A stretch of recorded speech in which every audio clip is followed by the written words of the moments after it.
Connaître les avantages fiscaux que l'État d'Israël propose aux Olim Hadashim, ça vous intéresse évidemment. Alors restez avec nous et écoutez bien les précieux conseils de mon invité du jour, Nathanaël Cohen. Salut Nathanaël.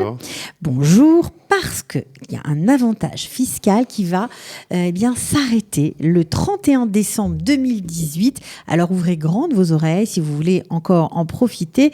Il est temps, donc nous allons parler avec Nathanaël des impôts qu'on doit payer en Israël.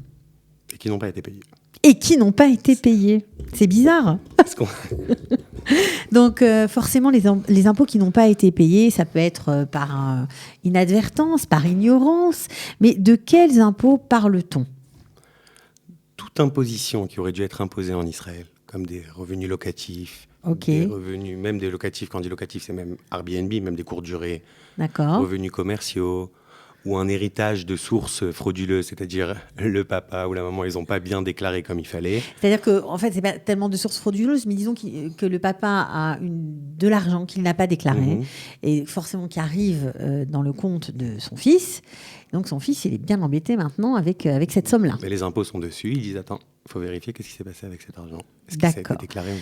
Alors, on parle des revenus locatifs non déclarés. Ça veut dire que des propriétaires d'immeubles auraient loué leurs appartements pendant des années et ils ne les ont pas déclarés en se disant « De toute façon, je m'en fous puisque pendant 10 ans, je suis au Lechadash, j'ai pas à déclarer mes impôts. » Ou surtout parce que je suis étranger. De toute façon, Israël n'a pas vraiment... On s'en fout. J'intéresse pas à Israël, je suis étranger, donc on a acheté des appartements, on les louait. Et c'est une grosse erreur.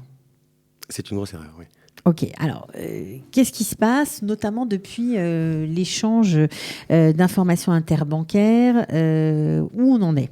Alors, depuis l'échange d'informations interbancaires, justement, les propriétaires ou les investisseurs commencent un peu à être angoissés.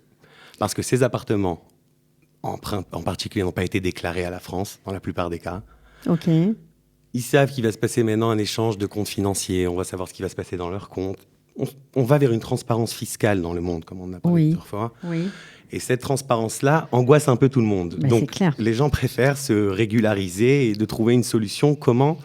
Avec l'administration fiscale israélienne. Oui. Alors, comment réagit l'administration fiscale israélienne ? Est-ce qu'ils sont OK ? Est-ce qu'ils veulent que je ne vais pas dire ses clients, mais disons que ces citoyens qui ne payaient pas leurs impôts jusqu'à présent payent leurs impôts ? Est-ce qu'ils sont open, comme on peut dire ? L'administration fiscale israélienne, il faut dire, depuis 2005, ça existe, cette autodénonciation spontanée, c'est une déclaration spontanée. On déclare tout ce qu'on a pour être régularisé fiscalement dans le pays. Donc les impôts israéliens autorisent les gens à se déclarer alors qu'ils ne l'avaient jamais fait, à dire ok, voilà, mea culpa, j'ai fait ça. Mais il y a plusieurs conditions. Alors, comme vous avez dit tout à l'heure, en 2014, depuis cette ère d'échange d'informations, les impôts en ont profité, ils ont dit on va enrichir nos caisses. Comment on va faire pour enrichir nos caisses ? On va mettre à jour cette loi d'autodénonciation. On va rajouter la possibilité anonyme, c'est-à-dire on peut négocier avec le fisc israélien. Donc on peut se déclarer normalement, bonjour monsieur, je m'appelle monsieur Cohen, je n'ai pas déclaré mes 5 appartements dont je perçois les loyers depuis 15 ans. Combien je vous dois ? On peut faire ça et on négocie. Oui, avec le nom et officiellement, tous les normalement, et tous les détails. Et on peut aussi dire envoyer quelqu'un. Envoyer quelqu'un. Voilà, j'ai tant et tant et tant, je vous dois comme ça. Combien vous m'imposez dessus ? Sans donner son nom. Sans donner son nom. Sans donner ses détails, secrètement. Voilà, jusqu'à arriver à un accord entre les deux parties, tout est anonyme. Ça s'appelle Masloul Anonymi, ils appellent ça comme ça les Israéliens, le circuit anonyme. Ce circuit anonyme, d'ailleurs, a fait rentrer énormément d'argent dans les caisses israéliennes. On va dire combien ?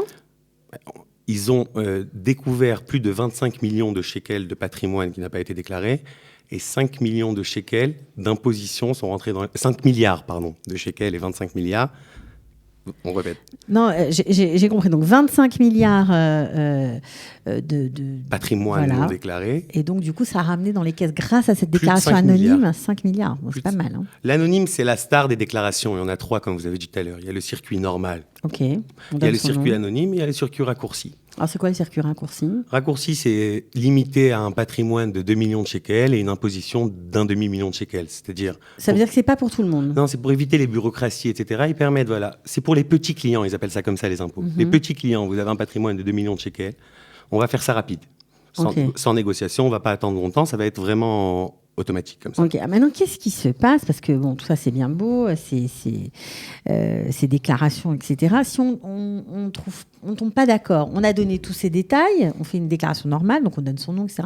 On a dit voilà, j'ai 6 appartements, j'ai perçu 4000 shekels de loyer par mois pendant 10 ans sur chacun de ces appartements. Ils ont votre adresse, ils ont l'adresse des...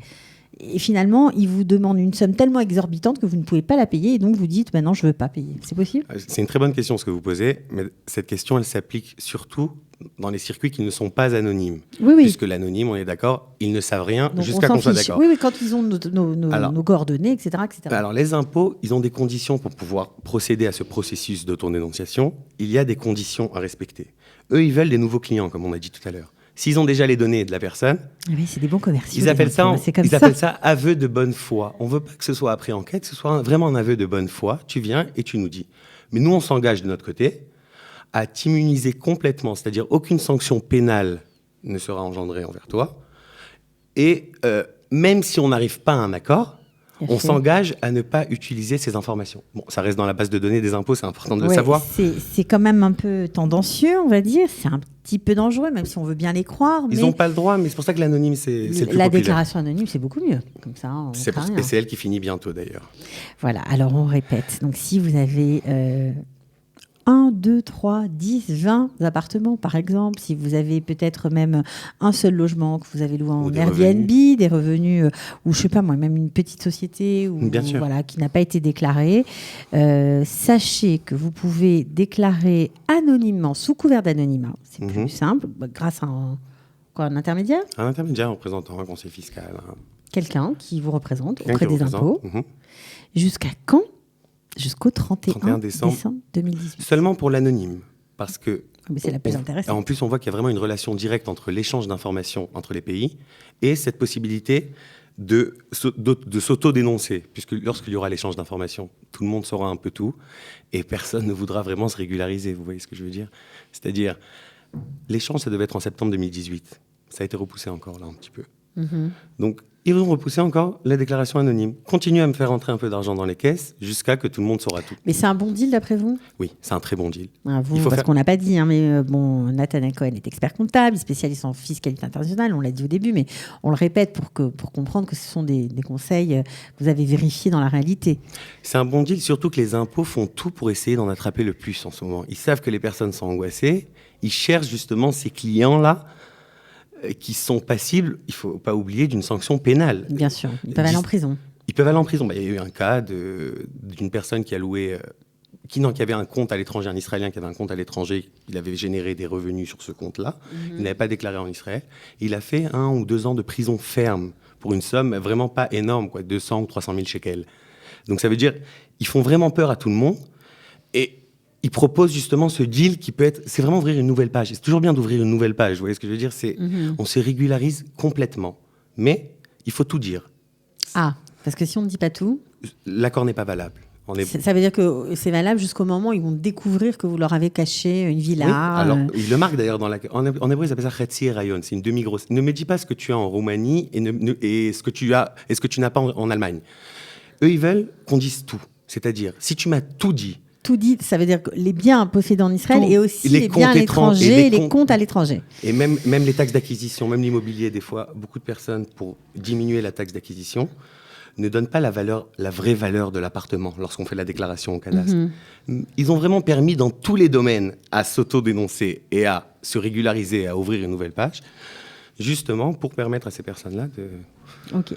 Alors, fort de cette, on va dire, cette démarche qui marche bien, ils ont été encore un peu plus loin. Ils ont envoyé à certains de leurs clients potentiels, enfin, je crois que c'est très large. Combien de personnes? Beaucoup de personnes? Ils ont envoyé... Des centaines de personnes? Ils ont envoyé à... le fameux formulaire 5329. Ah oui.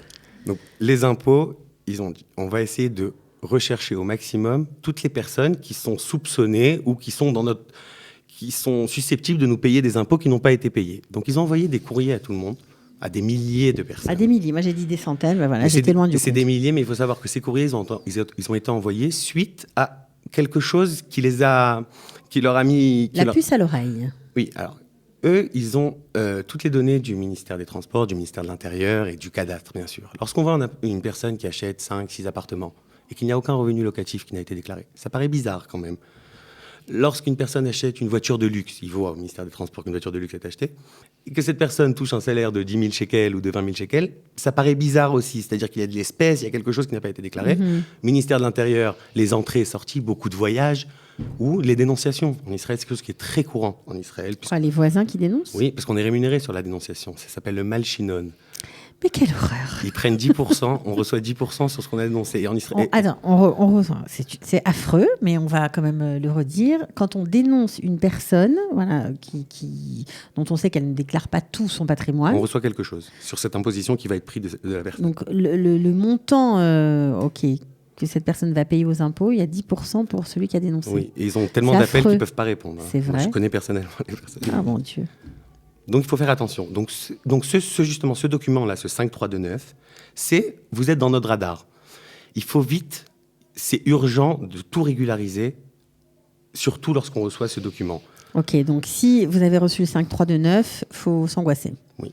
Et il faut vite profiter de la déclaration anonyme pour régulariser sa situation avec les impôts israéliens.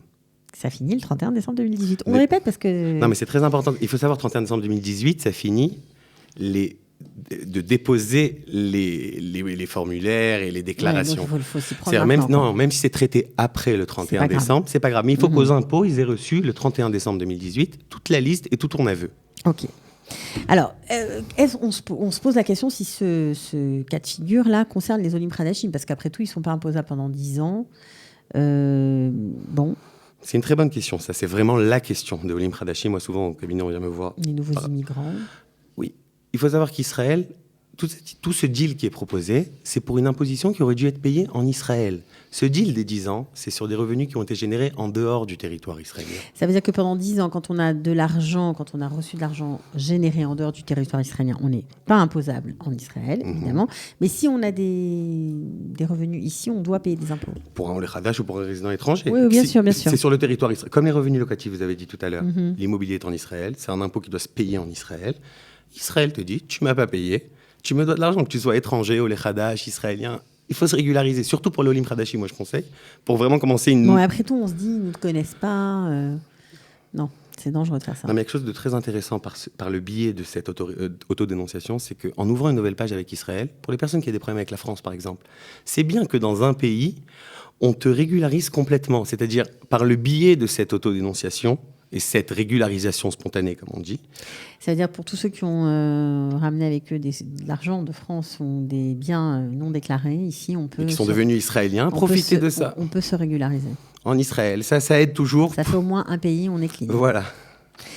Bon, on dit des choses très secrètes dans cette émission. Voilà. C'est très complexe, c'est vraiment... Mais en même temps, tellement important. Ok. Alors, pour les étrangers, on comprend que c'est la même chose.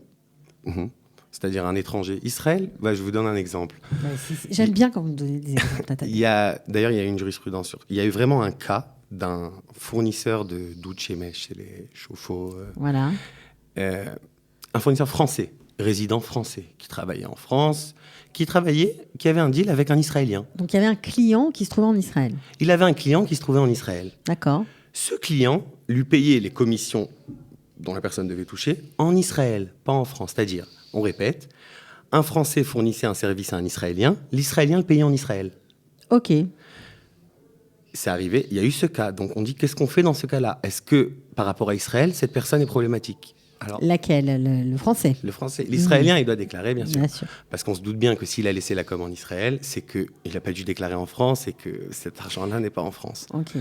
Donc Israël te dit, on répète, il y a un mifran, un examen où doit être imposé cet argent. Si c'est un résident étranger qui a généré cette activité en dehors du territoire, il lui a fourni des douches mèches qui venaient de l'extérieur.